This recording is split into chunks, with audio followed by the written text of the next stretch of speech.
ಮತ್ತೊಮ್ಮೆ ಸುಹಾಸಿನಿ ವಿಶೇಷ laser life ಕಾರ್ಯಕ್ರಮಕ್ಕೆ ಸ್ವಾಗತ. ಲೇಸರ್ನಿಂದ ಆಗುವಂತಹ ಉಪಯೋಗಗಳ ಬಗ್ಗೆ ನಾವು ಮಾತಾಡ್ತಾ ಇದ್ವಿ. ಭಾರ್ಗವ್ ಅವರೇ, ಇನ್ನು ದುಶ್ಚಟಗಳನ್ನ ದೂರ ಮಾಡುವಂಥದ್ರ ಟ್ರೀಟ್ಮೆಂಟ್ ಬಗ್ಗೆ ನೀವು ಹೇಳಿದ್ರೆ, ಇದರ ಜೊತೆಗೆ ಅಂದ್ರೆ ಒಂದು ಸೈಕಲಾಜಿಕಲ್ ಕೌನ್ಸಿಲಿಂಗ್ ಕೂಡ ಅಗತ್ಯವಿರುತ್ತೆ, ಅದು ಕೂಡ ನಿಮ್ಮಲ್ಲಿ ಸಿಗುತ್ತೆ. ಯಾಕಂದ್ರೆ ಮೆಂಟಲಿ ಕೂಡ ನಾವು ಇದನ್ನ ಸೈಂಟಿಫಿಕಲಿ ನೋಡೋದ್ರ ಜೊತೆಗೆ ಮೆಂಟಲಿ ಕೂಡ ಅವರು ಅಡಿಕ್ಟ್ ಆಗಿರ್ತಾರೆ, ಅದು ತಗೊಳ್ತಾ ಇದ್ರೆ ಅವ್ರಿಗೆ ಆಗ್ತಾನೆ ಇರಲ್ಲ. ಸೊ ಅದರಿಂದ ಹೇಗೆ ದೂರ ಮಾಡಬಹುದು ಅಂತ? ಇಲ್ಲ, ಇವಾಗ ಒಂದು ನಾವು ಒಳಗೆ ಮೈಯಲ್ಲಿರೋ ಟಾಕ್ಸಿನ್ಸ್ ಆಚೆ ಬಂದ್ರೆ ಅವ್ರಿಗೆ ಮತ್ತೆ ಜಾಸ್ತಿ ಸಿಗರೇಟ್ ಬೇಕು ಅಂತ ಅನ್ಸೋದಿಲ್ಲ. ಬಟ್ ಅವ್ರ ಫ್ರೆಂಡ್ ಗ್ರೂಪು, ನಾನು ಅವ್ರ ಹತ್ರ ಹೋದ್ರೆ ಅವ್ರ ಫ್ರೆಂಡ್ಸ್ ಗ್ರೂಪು ದಿನಾಗ್ಲೂ ಡೈಲಿ ರುಟೀನ್ ಇರುತ್ತೆ ಅವ್ರದ್ದು. ಅದೇ ರುಟೀನಲ್ಲಿ ಅವ್ರು ಹಂಗೆ ಇದ್ರೇನೆ ಮತ್ತೆ ವಾಪಸ್ ತಗೊಂತಾರೆ, ಹಂಗ ಅವ್ರು ಬರೋದು. ಬಟ್ ಅವ್ರಿಗೆ ಅವ್ರನ್ನ ನಾವು ಅರ್ಥ ಮಾಡ್ಕೊಂಡು ಅವ್ರು ಇನ್ನೂ ಹೆಂಗ್ ಚೆನ್ನಾಗಿ ಚೇಂಜ್ ಮಾಡ್ಬೋದು ಅವ್ರ ಲೈಫನ್ನ, ಇನ್ನೂ ಉತ್ತಮವಾಗಿ ಹೆಂಗ್ ಇರ್ಬೋದು ಅವರು ಅಂತ ನಾವು ಅವ್ರಿಗೆ ತಿಳಿಸ್ಕೊಟ್ಬಿಟ್ಟು ಅವ್ರು ಚೇಂಜ್ ಮಾಡಿದ್ರೆ, ಅವ್ರು ಒಳ್ಳೆ ಜೀವನ ನೋಡಿದ್ರೆ ಮತ್ತೆ ಆ ಕೆಟ್ಟ ಜೀವನಕ್ಕೆ ಬರೋದಿಲ್ಲ. ಏನಕ್ಕೆಂದ್ರೆ ಅವ್ರನ್ನ ಅಲ್ಲಿ ತಗೊಂಡೋಗ್ಬಿಟ್ಟು ಅವ್ರನ್ನ ಅಲ್ಲಿ ಬಿಡ್ತೀವಿ. ಆ ಸೊಸೈಟಿಗೆ ಅಂತ ಜನ ಬೇಕು. ಸೊ ಆ ತರ ನಾವು ಕನ್ವರ್ಟ್ ಮಾಡ್ಬಿಟ್ಟು ಆಚೆ ಕಳ್ಸೋದು. ಸೊ ಅದ್ರ ಜೊತೆಗೆ ಕೌನ್ಸಿಲಿಂಗ್ ಕೂಡ ಮಾಡ್ತೀರಿ ಹಾಗಾದ್ರೆ? ಹೌದು, ಕೌನ್ಸಿಲಿಂಗ್ ಇಂದಾನೆ ಮಾಡೋದು. ಡಿಟಾಕ್ಸಿಫಿಕೇಶನ್ ಮಾಡ್ತೀವಿ. 100% ಡಿಟಾಕ್ಸಿಫಿಕೇಶನ್ ಇದೊಂದಿಂದಾನೇ ಆಗೋದು. ಈ ಡಿಟಾಕ್ಸಿಫಿಕೇಶನ್ ಆದ್ಮೇಲೆ ಅವ್ರನ್ನ ಒಬ್ರು ಒಳ್ಳೆ ಮನುಷ್ಯನಾಗಿ ಕನ್ವರ್ಟ್ ಮಾಡಬೇಕು. ಅದೆರಡೂ ಮಾಡಿದಾಗ ಇದ್ರ ಮತ್ತೆ ವಾಪಸ್ ಇದಕ್ಕೆ ಹೋಗೋದಕ್ಕೆ ಚಾನ್ಸಸ್ ಇರೋದಿಲ್ಲ. ಸೊ ನಾವು ಟೆಕ್ನಾಲಜಿ ಬೆಳೆದಂಗೆ ಇದರಿಂದ ಎಷ್ಟು ಅಡ್ವಾಂಟೇಜಸ್ ಇದೆಯೋ ಅಷ್ಟೊಂದು ಡಿಸ್ಅಡ್ವಾಂಟೇಜಸ್ ಕೂಡ. ಯಾಕಂದ್ರೆ ಜನ ಹೆಚ್ಚಾಗಿ ಲೇಸಿ ಆಗ್ತಾ ಇದ್ದಾರೆ. ಸೊ ಈಗಿನ ಒಂದು ಲೈಫಲ್ಲಿ ನೀವು ನೋಡ್ತಾ ಇದ್ರೆ IT-BT ಅಲ್ಲಿ ಆಗಿರ್ಬೋದು, ಕೂತು ಕೆಲಸ ಮಾಡೋದೇ ಜಾಸ್ತಿ, ಸಾಕಷ್ಟು ಪ್ರಾಬ್ಲಮ್ಸ್ಗಳನ್ನ ಎದುರಿಸ್ತಾರೆ. ಸೊ ಏನೆಲ್ಲ ಕಾಮನ್ ಪ್ರಾಬ್ಲಮ್ಸ್ಗೆ ಲೇಸರ್ನಿಂದ ಸೊಲ್ಯೂಷನ್ ಸಿಗುತ್ತೆ ಅಂತ ಹೇಳ್ತಾರೆ? ಹೌದು, ಇದನ್ನು ಕಾಮನ್ ಪ್ರಾಬ್ಲಮ್ಸ್ ಅನ್ನೋದಕ್ಕಿಂತ ಕಾಮನ್ ಡಿಸಾರ್ಡರ್ ಅನ್ಬೇಕು. ಏನಕ್ಕೆ ಅಂದರೆ ಇದು ಬಂದೇ ಬರುತ್ತೆ, ಇದನ್ನು ಅವಾಯ್ಡ್ ಮಾಡೋದಕ್ಕಾಗಲ್ಲ. IT ಪ್ರೊಫೆಷ್ನಲ್ಸು ಇವಾಗ 4 ಜನ 10 ಜನದಲ್ಲಿ ಸ್ಟೂಡೆಂಟ್ಸು ಮತ್ತು IT ಪ್ರೊಫೆಷ್ನಲ್ಸಲ್ಲಿ ಬ್ಯಾಕ್ ಪೇನ್ ಇದ್ದೇ ಇದೆ. ಅವ್ರಿಗೆ ಅವಾಯ್ಡ್ ಮಾಡೋದಕ್ಕಾಗಲ್ಲ. ಅವರು ಬ್ಯಾಕ್ ಪೇನ್ ಅಂತ ಕೆಲಸ ಬಿಡೋದಕ್ಕಾಗಲ್ಲ, ಇಲ್ಲಾಂದರೆ ಸ್ಟೂಡೆಂಟ್ಸು ಬ್ಯಾಗ್ ಎತ್ಕೊಂಡು ಕಾಲೇಜ್ಗೆ ಸ್ಕೂಲ್ಸ್ಗೆ ಹೋಗೋದಕ್ಕಾಗೋದಿಲ್ಲ. ಅದಕ್ಕೆ ಅಂತ ಬ್ಯಾಕ್ ಪೇನಿಗೆ, ಸರ್ವೈಕಲ್ ಪೇನಿಗೆ ಮತ್ತು ನೀ ಪೇನು, ಅದೆಲ್ಲ ಕಾಮನ್ ಡಿಸಾರ್ಡರ್ಸು ಜನ ಫೇಸ್ ಮಾಡಲೇಬೇಕು. ಅದಕ್ಕೆ ಅವಾಯ್ಡ್ ಮಾಡೋಕ್ಕಾಗಲ್ಲ. ಅಂಥ ಪ್ರಾಬ್ಲಮ್ಸಿಗೆ ಸೊಲ್ಯೂಷನ್ಸ್ ಇದೆ.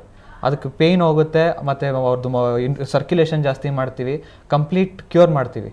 ಸೊ ಅದನ್ನು ಮತ್ತೆ ಅವರು ಎಕ್ಸಸೈಸ್ ಸ್ವಲ್ಪ ಹೇಳ್ಕೊಟ್ಟಿದ್ದ ಮಾಡ್ತಾ ಇದ್ರೆ there is no chance of recurrence. ಅವ್ರಿಗೆ ಮತ್ತೆ ಅದು ಬರೋದಕ್ಕೆ ಚಾನ್ಸಸ್ ಇರೋದಿಲ್ಲ. ಸೊ ಭಾರ್ಗವ್ ಅವರೇ, ಮತ್ತೊಂದು ವಿಷಯ ಅಂದರೆ ಇಲ್ಲಿ ಲೇಸರ್ನಿಂದ ತೆಗೆದುಕೊಳ್ಬಹುದಾದ ಟ್ರೀಟ್ಮೆಂಟ್ಗಳು ನೋಡ್ತಾ ಇದ್ದೀವಿ ನಾವು. ಸ್ಕಿನ್ ಡಿಸೀಸ್ ಆಗಿರ್ಬೋದು, ಜಾಯಿಂಟ್ ಪೇನ್ಸ್ ಆಗಿರ್ಬೋದು, ಪ್ರತಿಯೊಂದು ಕೂಡ ಜನರಲ್ಲಿ ಒಂದು ಭಯ ಕೂಡ ಇರುತ್ತೆ, ಏನಾದರೂ ಸೈಡ್ ಎಫೆಕ್ಟ್ಸ್ ಆಗಬಹುದಾ ಅನ್ನುವಂಥ ಪ್ರಶ್ನೆ. ಅದಕ್ಕೇನು ಹೇಳ್ತೀರಿ? ಇದರಲ್ಲಿ 100% ನೋ ಸೈಡ್ ಎಫೆಕ್ಟ್ಸ್. ಇದು ನಾವು ಕ್ಲಿನಿಕಲ್ ಸ್ಟಡೀಸ್ಗೆ ಅಂತ FDA ಆಫ್ USA, ಅಮೇರಿಕನ್ FDAಗೆ ಸರ್ಟಿಫಿಕೇಷನ್ಗೆ ಅಂತ ಕಳಿಸಿದಾಗ ಇದರಲ್ಲಿ 100% ಏನು ಸೈಡ್ ಎಫೆಕ್ಟ್ಸ್ ಇಲ್ಲ ಅಂತ ಅಪ್ರೂವ್ ಆಗಿದೆ. ಇದಷ್ಟೇ ಅಲ್ಲದೆ 3000 ಕ್ಲಿನಿಕ್ಸ್ ವರ್ಲ್ಡ್ ವೈಡ್ ನಾವು ಇದನ್ನು ಟೆಸ್ಟ್ಗೆ ಅಂತ ಕಳಿಸಿದ್ವಿ. ಆ ಟೆಸ್ಟ್ ಎಲ್ಲ ಮಾಡಿದಾಗ it has got an outstanding performance. ಇದು ತುಂಬ ಉತ್ತಮವಾಗಿ ಪರ್ಫಾರ್ಮೆನ್ಸ್ ತೋರಿಸಿದೆ, ರಿಸಲ್ಟ್ ಕೊಟ್ಟಿದೆ. ಅದ್ರ ಜೊತೆ ಒಂಚೂರು ಸೈಡ್ ಎಫೆಕ್ಟ್ಸ್ ಇಲ್ಲ. ಏನಕ್ಕೆಂದರೆ ಇದು ವರ್ಕಿಂಗ್ ಪ್ರಿನ್ಸಿಪಲ್ಲೇ ಆ ಥರ ಇರುತ್ತೆ. ಏನಂದರೆ ಇದರಲ್ಲಿ ಒಳ್ಳೆ ಬ್ಲಡ್ ಸರ್ಕ್ಯುಲೇಷನ್ ಮಾಡುತ್ತೆ, ನಿಮ್ಮ ಬಾಡಿಗೆ ನ್ಯಾಚುರಲ್ ಹೀಲಿಂಗಿಗೆ ಸಪೋರ್ಟ್ ಮಾಡೋ ಅಂಥದ್ದು ಇದು. ಸೊ ನಾವೇನು ಡ್ರಗ್ಸ್ ಕೊಡ್ತಿಲ್ಲ ಇದಕ್ಕೆ. ಸೊ ನಿಮ್ಮ ಬಾಡಿ ನ್ಯಾಚುರಲ್ ಹೀಲಿಂಗ್ಗೆ ಡೆವಲಪ್ ಆದಮೇಲೆ ಏನು ಸೈಡ್ ಎಫೆಕ್ಟ್ಸ್ ಬರೋದಂಥ ಸೈನ್ಸ್ ಇರೋದೇ ಇಲ್ಲ.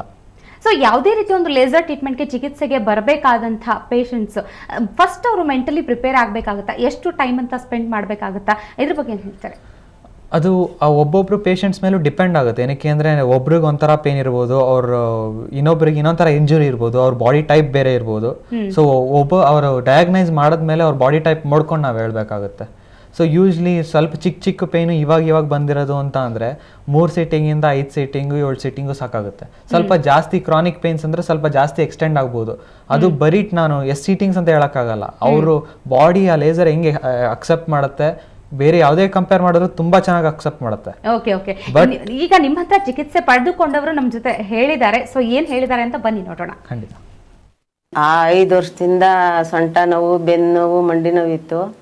ನಮ್ಗೆ ಯಾರೋ ಹೇಳಿದ್ರು ಈ ಮಲ್ಲೇಶ್ವರಮಲ್ಲಿ ಹಿಂಗೆ ಇದಾಗಿದೆ ಅಂತ. ಅಲ್ಲಿಗೆ ಬಂದು ನಾವು ಮೆಡಿಸಿನ್ ತಗೊಂಡಾದ್ಮೇಲೆ ನಮಗೆ ಪರವಾಗಿಲ್ಲ. ಈಗ ಹತ್ತಕ್ಕಾಗ್ತಾ ಇರಲಿಲ್ಲ, ಬಸ್ ಹತ್ತಕ್ಕಾಗ್ತೈತೆ. ನಾನು ಇಷ್ಟೇ ಲೈಫು ನಂದು, ಇನ್ನೇನು ಎಲ್ಲೂ ಹೋಗೋಕ್ಕಾಗಲ್ಲ, ಒಬ್ಬಳೇ ಬರೋಕ್ಕಾಗಲ್ಲ ಅಂತ ಅಂದ್ಕೊಂಡ್ಬಿಟ್ಟಿದ್ದೆ.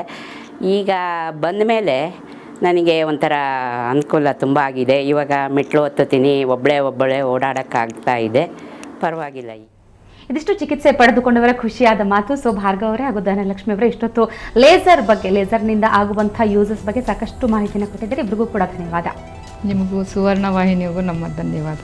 ಓಕೆ, ನೋಡಿದ್ರಲ್ಲ ವೀಕ್ಷಕರೇ, ಲೇಸರ್ನಿಂದ ಯಾವ ರೀತಿಯ ಸೌಂದರ್ಯಕ್ಕೂ ಸೈ, ಜಾಯಿಂಟ್ಸ್ ಪೇನ್ಗೂ ಸೈ, ಎಲ್ಲದಕ್ಕೂ ಸೈ ಆಗುವಂತಹ ಮ್ಯಾಜಿಕ್ ಅಂತ ಹೇಳ್ಬೋದು ಅಂತಹ ಚಿಕಿತ್ಸೆ. ಹಾಗಾದ್ರೆ ಈ ಕಾರ್ಯಕ್ರಮ ನೋಡ್ತಾ ಇರುವಂತಹ ನೀವು ಕೂಡ ಇಂತಹ ಟ್ರೀಟ್ಮೆಂಟ್ ತೆಗೆದುಕೊಳ್ಬೇಕು, ಇದ್ರ ಬಗ್ಗೆ ಮತ್ತಷ್ಟು ಮಾಹಿತಿ ಬೇಕು ಅಂದ್ರೆ ಇವರ ವಿಳಾಸ ಹೇಗಿದೆ ನೋಡಿ.